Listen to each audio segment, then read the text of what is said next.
రవి గారు చెప్పండి. అంటే ఈ ఎన్నికలు జరుగుతున్నటువంటి తీరు, ఈ ప్రలోభాల పర్వానికి సంబంధించి మీ ఒపీనియన్ ఏంటి? అంటే వీటికే 5,000 6,000 ఇలా పంపకాలు జరుగుతున్నాయంటే, ఇప్పుడు జనరల్ టైంలో అయితే ఒక నియోజకవర్గాన్ని పెద్ద ఎత్తున చూసుకుంటారు, ఆ టైంలో వాళ్ళు ఎంత సంపాదిస్తారు ఏంటి ఈ లెక్కలతోని వాళ్ళదే కదా తీసుకుంటాం కదా, ఇట్లాంటి చాలా నడుస్తాయి. ఈ వీటికి కూడా ఇంత పెద్ద ఎత్తున నడవడం, ఇంత పెద్ద ఎత్తున నగదు ఇవ్వడము అనేది ఎట్లా చూడాలి? అంటే ఊరికే పంచరు కదా, తర్వాత వాళ్ళు ఎంతో వాళ్ళు వెనకేసుకోవడానికే కదా ఇంత పంచేది.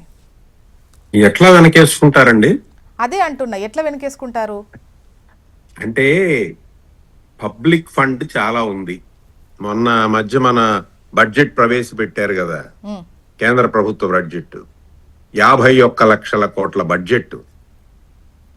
అట్లా ఇక్కడ 3.5 లక్షలని 5 లక్షలని బడ్జెట్లు ప్రవేశపెడతారు.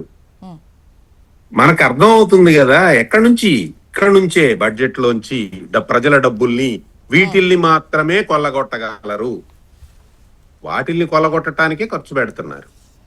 ఎట్లాగూ అవి కొల్లగొట్టబడతాయి కాబట్టి వచ్చిన రోజున దక్కిన దానికి ఇదే ఫలితం లే అని చెప్పి 5,000 3,000 ప్రజలు కూడా అలవాటు పడ్డారు.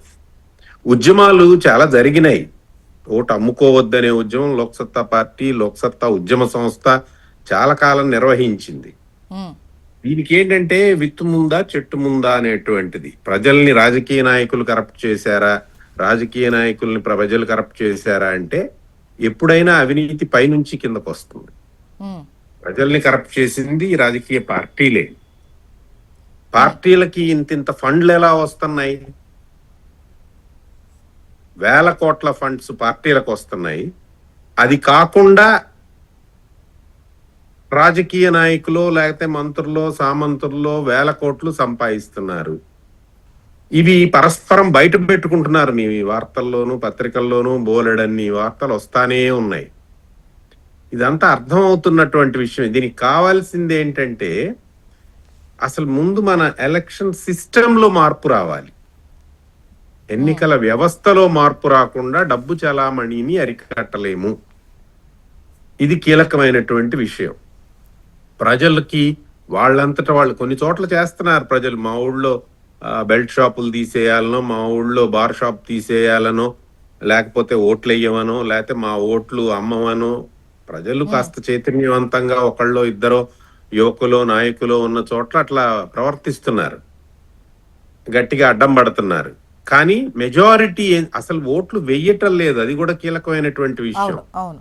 ఇవాళ పోలింగ్ పర్సంటేజీ ముఖ్యంగా అర్బన్ ఏరియాస్ లో 60% కూడా ఉండటం లేదు. మళ్ళీ ఆ పద్ధతిలో కూడా ఫస్ట్ పార్ట్ పోస్ట్ సిస్టమ్ లో మీకు 30% 20% ఓట్లు వచ్చిన వాళ్ళు గెలిచిపోతున్నారు. సో ఈ సిస్టమ్ మొత్తం మార్చడానికి ఒక రాజకీయ ఉద్యమం, అది కమ్యూనిస్టులు చేస్తారా, అధికారంలో ఉన్న వాళ్ళు చేస్తారా, ఓడిపోయిన వాళ్ళు చేస్తారా అనేది పక్కన పడేస్తే ప్రజలలో ఒక బలమైనటువంటి ఎన్నికల వ్యవస్థని సంస్కరించాలి, ఈ పద్ధతి మారాలి అనే ఒక ప్రజా రాజకీయ ఉద్యమం రాకుండా ఈ మొత్తం పరిస్థితి మారదు.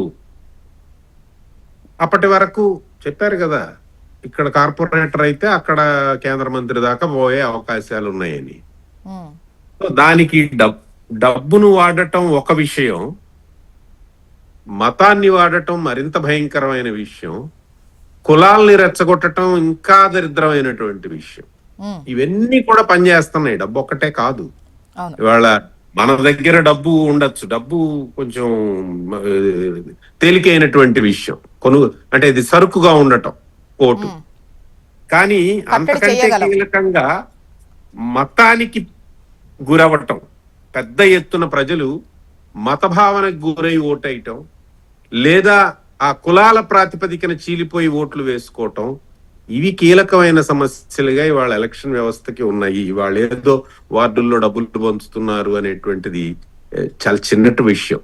కాబట్టి మొత్తం ఎన్నికల వ్యవస్థలో ఒక రాడికల్ మార్పు తీసుకురాకుండా, సంస్కరణలు రాకుండా ఈ పద్ధతులు మారవు. అంటే రవి సార్, ఇది చిన్న విషయమే అయినా కూడా ఇప్పుడు డబ్బున్న వాళ్ళే కంటెస్ట్ చేసేటువంటి పరిస్థితి. ఎందుకంటే అక్కడ నుండి ప్రజల నుంచి ఎక్స్పెక్టేషన్స్ ఉన్నాయి. ఈసారి మా వాడకు వచ్చి మాకు ఇంత ఇస్తారు అన్న ఎక్స్పెక్టేషన్స్ ఉంటాయి. ఈవెన్ కంటెస్ట్ చెయ్యండి అని ఎవరైనా నిలబడితే గ్రూప్ ఆఫ్ పీపుల్ ఉంటే మద్దతు ఇచ్చినా కూడా గెలిచేంత మద్దతు ఉండదు అక్కడ.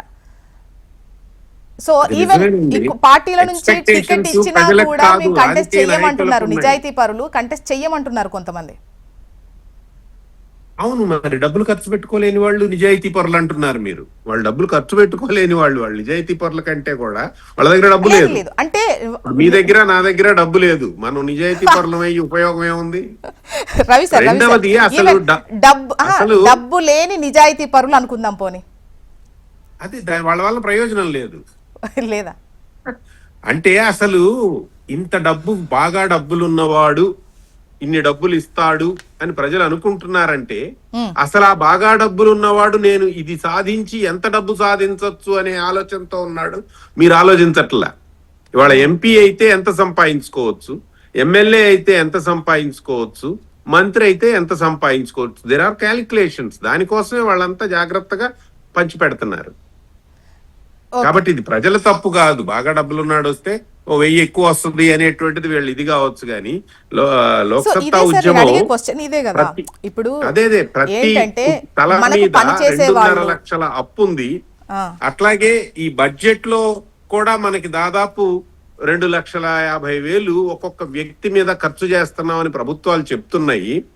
అంటే ఒక కుటుంబం మీద దాదాపు 5-6 లక్షల రూపాయలు ఇవాళ డబ్బులు ఖర్చు అవుతున్నాయి దేశంలో. దీని మీద పెత్తనం మనం 5-6 వేలకు ఇచ్చేస్తున్నాం. కుటుంబంలో 3 ఓట్లు ఉంటే 3 6 వేలకు అమ్ముకుంటే నీ కుటుంబానికి రావాల్సిన 4-5 లక్షలు గోవింద.